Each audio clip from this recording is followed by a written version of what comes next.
Bismillahirrahmanirrahim. Assalamualaikum warahmatullahi wabarakatuh. Waalaikumsalam. Alhamdulillahi rabbil alamin wa bihi nasta'in ala umuril birri waddin. Wassalatu wassalamu ala asyrafil anbiya'i wal mursalin sayyidina wa habibina wa maulana Muhammadin wa ala alihi wa sahbihi ajma'in, amma ba'd. Bersyukur senantiasa kita panjatkan kehadirat Allah Subhanahu wa taala atas karunia dan nikmatnya, terutama nikmat iman wal Islam, nikmat sehat wal afiat, nikmat panjang umur, juga nikmat kesempatan. Sehingga pada pagi hari ini kita masih melangkahkan kaki kita ke musala al-ikhlas, menunaikan kewajiban kita yaitu sholat subuh secara berjamaah yang telah kita laksanakan dan akan kita lanjutkan dengan kajian. Salawat sering salam dan lupa kita sanjungkan kepada baginda kita Nabi Muhammad sallallahu alaihi wasallam, keluarga, sahabat, selamat Islam istiqomah dengan sunnah-sunnahnya. Mudah-mudahan kita dapat mengamalkannya dan mendapatkan syafaat beliau nanti. Amin ya rabbal alamin. Jemaah sholat subuh yang rahmatullah, kita akan melanjutkan kajian kita pada pagi hari ini dengan tema tujuan utama dakwah setan. Di antara bentuk dosa yang dilalaikan dan dipandang remeh oleh kaum muslimin adalah dosa kesyirikan. Oleh karena itu, pada kesempatan kali ini kami akan menjelaskan sedikit tentang bahaya syirik. Semoga dengan pembahasan ini dapat mengubah pandangan kita selama ini tentang bahaya kesyirikan yang mungkin belum kita ketahui. Syirik merupakan salah satu pembatal Islam. Di antara sebab terbesar batal Islam seseorang adalah berbuat syirik kepada Allah Ta'ala, yaitu dengan beribadah kepada selain Allah Ta'ala, juga di samping juga beribadah kepada Allah, seperti bernazar kepada selain Allah, bersujud kepada selain Allah, ataupun meminta pertolongan kepada selain Allah dalam hal-hal yang tidak ada yang bisa memenuhinya kecuali Allah Subhanahu wa Ta'ala.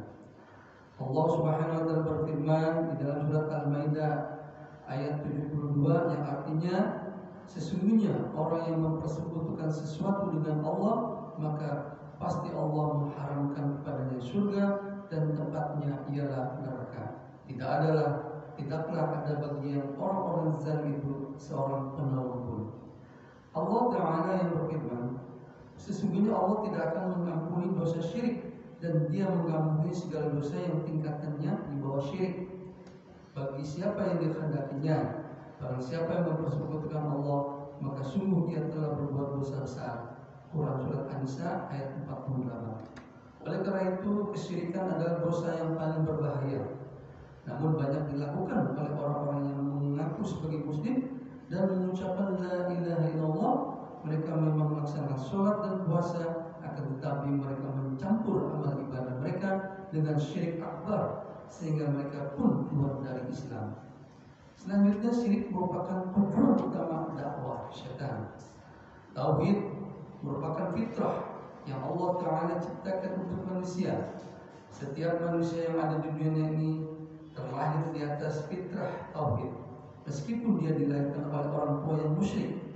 Allah Subhanahu wa taala pun berfirman di dalam surat Al-A'raf ayat 172 yang artinya, dan ingatlah ketika Rabbmu mengeluarkan keturunan anak-anak Adam dari tulang punggung mereka, dan Allah mengambil kesaksian terhadap jiwa mereka seraya beriman, bukankah aku ini Rabbmu? Mereka menjawab, betul, engkau Rabb kami. Kami menjadi saksi. Rasulullah SAW bersabda, tidak ada satupun anak yang dilahirkan kecuali dilahirkan di atas fitrah. Orang tuanya lah yang menjadikannya sebagai orang Yahudi, Nasrani, ataupun Majusi. Seperti seekor hewan yang dilahirkan dalam keadaan selamat, sama persis dengan induknya. Apakah engkau merasakan adanya cacat padanya? Hadis riwayat Bukhari dan Muslim.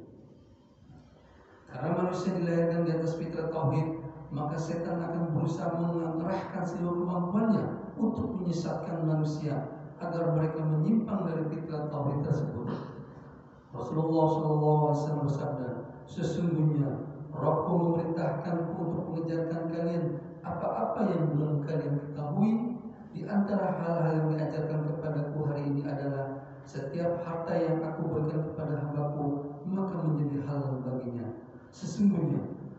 menciptakan hamba-Ku seluruhnya dalam keadaan hanif atau menjadi muslim, kemudian datanglah setan kepadanya yang menjadikan mereka keluar dari agama mereka, serta mengharamkan hal-hal yang Aku halalkan untuk mereka, dan juga menyuruh mereka untuk menyekutukan Aku dengan sesuatu yang tidak Aku turunkan keterangan tentang itu. Hadis riwayat Muslim.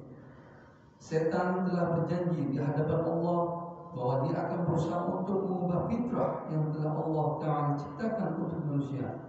Allah Subhanahu wa Ta'ala pun berfirman di dalam surat An-Nisa ayat 118-119 yang artinya, yang dilaknati Allah dan setan itu mengatakan, saya benar-benar akan mengambil dari hamba-hamba Engkau bagian yang sudah ditentukan untuk saya, dan Aku benar-benar akan menyesatkan mereka dan akan membangkitkan angan-angan kosong pada mereka, dan menyuruh mereka memotong telinga-telinga binatang ternak, lalu mereka benar-benar memotongnya, dan Aku akan suruh mereka mengubah ciptaan Allah, lalu mereka benar-benar mengubahnya.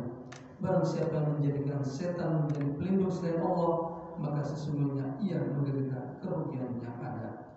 Para ulama ahli tafsir berbeda pendapat tentang maksud ayat dan akan Aku suruh mereka mengubah ciptaan Allah. Adapun pendapat yang paling tepat sebagaimana yang dipilih oleh Abu Ja'far At-Tabari rahimahullah adalah mengubah agama Allah. Maksud dari mengubah ciptaan Allah ini, pengertian tafsirnya adalah mengubah agama Allah. Ya, tafsir At-Tabari halaman 222. Syekh Muhammad As-Saqiti rahimahullah menjelaskan, sebagian ulama mengatakan bahwa makna ayat ini adalah setan menyuruh mereka untuk kafir dan mengubah fitrah agama Islam yang telah Allah Ta'ala ciptakan untuk mereka. Perkataan ini dijelaskan dan ditujukan untuk oleh firman Allah yang artinya, tetaplah atas fitrah Allah yang telah menciptakan manusia. Menurut fitrah itu tidak ada perubahan pada fitrah Allah. Itulah agama yang lurus. Quran surat Al-Rum ayat 30. Maksudnya adalah, janganlah mengubah fitrah yang telah diciptakan atas kalian dengan mengerjakan kekafiran. Syekh Abdul As-Saidi rahimahullah berkata, sesungguhnya setiap orang dilahirkan di atas fitrah yaitu tauhid, akan tetapi orang tuanya lah yang menjadikan sebagai orang Yahudi, Nasrani, Majusi, atau yang semisalnya dari fitrah yang telah Allah tetapkan kepada hambanya. Fitrah itu adalah mentauhidkan Allah, mencintanya dan mengenalnya. Setan akan memburu mereka dalam masalah ini sebagai binatang buas yang memburu seekor kambing yang terpisah dari kawannya. Dari sini jelaslah bahwa tujuan utama dakwah setan adalah menjerumuskan manusia ke dalam kesyirikan. Karena ketika manusia sudah terjerumus ke dalamnya, maka batal tauhidnya. Dan ketika tauhidnya sudah batal, maka sebanyak apapun amal soleh yang diperbuatnya, semuanya akan menjadi sia-sia belaka. Sehingga setan pun tidak mempunyai kepentingan lagi untuk mengganggunya. Oleh karena itu, kita kadang melihat orang-orang yang berbuat syirik dengan beribadah di makam orang-orang saleh. Mereka beribadah dengan melaksanakan sholat, berzikir, atau membaca Al-Quran dengan penuh khusyukan. Bahkan bisa jadi mereka beribadah di sisi makam tersebut semalam suntuk tanpa bersandar dan mengantuk. Sesuatu yang mungkin sangat sulit dilakukan oleh orang-orang setelah mereka.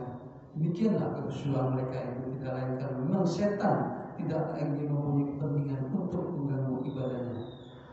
Mudah-mudahan dengan apa yang disampaikan ini, terutama bagi kita yang hadir maupun bagi saya pribadi, senantiasa tidak tergoda atau terjerumus dari godaan setan, dan tentunya terus kita tingkatkan keimanan dan ketakwaan kita kepada Allah Subhanahu wa Ta'ala dengan menjalankan segala perintahnya dan menjauhi segala larangannya.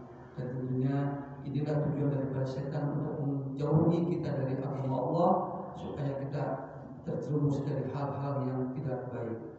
Mudah-mudahan kita dapat melaksanakan di kehidupan kita dan sesuai dengan tuntunan baginda Nabi Muhammad SAW. Demikian yang dapat kami sampaikan.